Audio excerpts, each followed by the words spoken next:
ఆంధ్రప్రదేశ్ తెలంగాణలో primary intermediate విద్య corporate చేతుల్లో చిక్కుకుంది. ఈ విషయం అందరూ అంగీకరిస్తారు. శ్రీ చైతన్య నారాయణ కారణంగా విద్యారంగంలో వచ్చినటువంటి మార్పులు మనందరం చూస్తున్నాం. చివరికి ఈ ఏడాది 10th క్లాస్ ఇంటర్మీడియట్ పరీక్ష ఫలితాలని కూడా తారుమారు చేసేదానికోసం ఆయా సంస్థలు తెగబడినట్టుగా ప్రచారం సాగుతోంది. 10th క్లాస్ రీవాల్యుయేషన్కి ఏకంగా 66,000 మంది అప్లై చేసుకున్నారంటే పరీక్షా పేపర్ల వాల్యుయేషన్ వ్యవహారం ఏ మాదిరి నడిచిందో ఆంధ్రప్రదేశ్ 10th క్లాస్ పరీక్షా ఫలితాలు చాటుతున్నాయి. ఇక 10th క్లాస్ ఇంటర్మీడియట్ పరిస్థితే ఎట్లా ఉంటే ఇప్పుడు నారాయణ లాంటి సంస్థలు మెడికల్ విద్యారంగం మీద కన్నేశాయి. మెడికల్ విద్యలో కూడా చొరబడే ప్రయత్నం ప్రారంభించేశాయి. దానికి అనుగుణంగా చంద్రబాబు ప్రభుత్వం స్కెచ్ చేస్తోంది. మదనపల్లి మెడికల్ కాలేజీని నారాయణ సంస్థకు అప్పగించే దానికోసం ఏర్పాట్లు చేసేశారు. నారాయణ ఆంధ్రప్రదేశ్లో మంత్రిగా ఉన్నారు, చంద్రబాబుకి అత్యంత సన్నిహితుడిగా ఉన్నారు, అమరావతి వ్యవహారాల్లో తల మునకలై ఉన్నారు.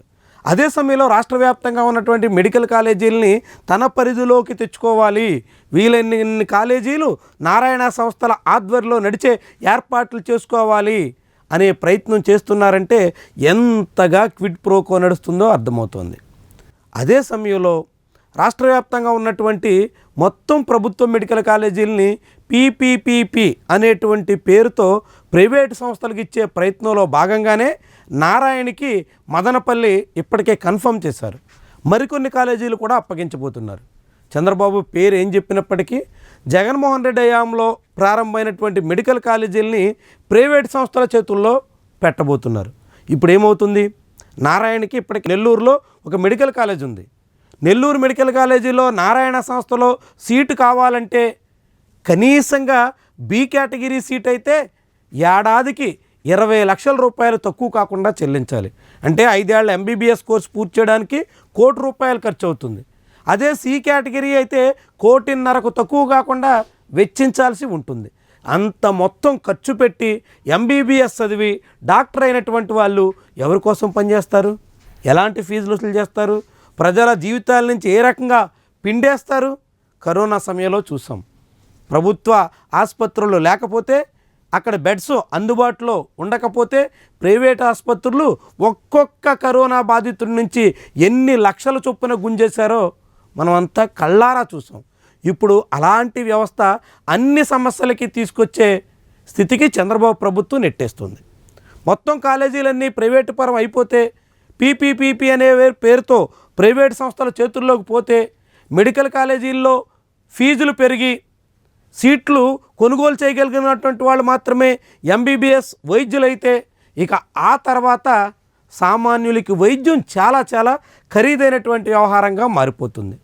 దీంతోపాటుగా అసలైనటువంటి ముఖ్య సమస్య మరొకటి కూడా ఉంది. జగన్మోహన్ రెడ్డి ప్రభుత్వం మదనపల్లె, ఆదోని, పిడుగురాళ్ల, మార్కాపురం, నర్సీపట్నం, పాడేరు ఇలా మారుమూల ప్రాంతాల్లో మెడికల్ కాలేజీలు ప్రతిపాదన చేసింది. చాలా వరకు నిర్మించింది. వాటిని పూర్తి చేసి అందుబాటులో తీసుకొస్తే అక్కడ ఒక జనరల్ హాస్పిటల్ అందుబాటులోకి వస్తుంది. ప్రభుత్వ వైద్యశాల సూపర్ స్పెషాలిటీ ఆసుపత్రి అందుబాటులోకి వస్తే సామాన్యులకు జీవితానికి భరోసా దక్కుతుంది. కానీ ఇప్పుడు ఆ మెడికల్ కాలేజీలన్నీ ప్రైవేటు పరం చేసేస్తున్నటువంటి చంద్రబాబు ఆ ఆసుపత్రులన్నీ మళ్ళీ ప్రైవేటు వాళ్ళకి అప్పగించేస్తున్నారు. అంటే ప్రైవేట్ ఆసుపత్రుల్లో దందా ఏ రీతిన సాగుతుందో అందరికీ తెలుసు కనుక ప్రభుత్వ ఆసుపత్రులు రావాల్సినటువంటి మార్కాపురం, పిడుగురాళ్ల, ఆదోని, మదనపల్లె, నర్సీపట్నం, పాడేరు, అనకాపల్లి, అదేవిధంగా అమలాపురం, పాలకొల్లు ఇలాంటి ప్రాంతాల్లో ఇప్పుడు ప్రైవేట్ ఆసుపత్రులు వస్తాయి.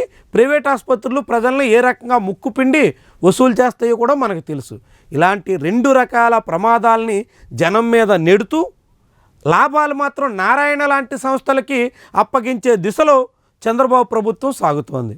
జగన్మోహన్ రెడ్డి రాష్ట్ర వ్యాప్తంగా 15 ప్రభుత్వ మెడికల్ కాలేజీలు ప్రారంభించాలి అని సన్నాహాలు చేసి 5 మెడికల్ కాలేజీలు ప్రారంభించారు.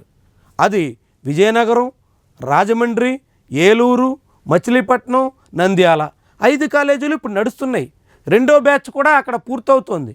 ఇలాంటి దశలో మిగిలిన ప్రభుత్వ కాలేజీలని చంద్రబాబు ప్రభుత్వం ప్రారంభించాల్సి ఉండగా ఇప్పుడు వాటన్నిటికీ తిలోదకాలు ఇచ్చేస్తూ నారాయణ లాభాల కోసం ఆంధ్రప్రదేశ్ ప్రజల ఆరోగ్యాన్ని పూర్తిగా ఆటలాడుకునేటువంటి పరిస్థితి వచ్చేస్తున్నటువంటి వైనం మాత్రం చాలా ప్రమాదకరం.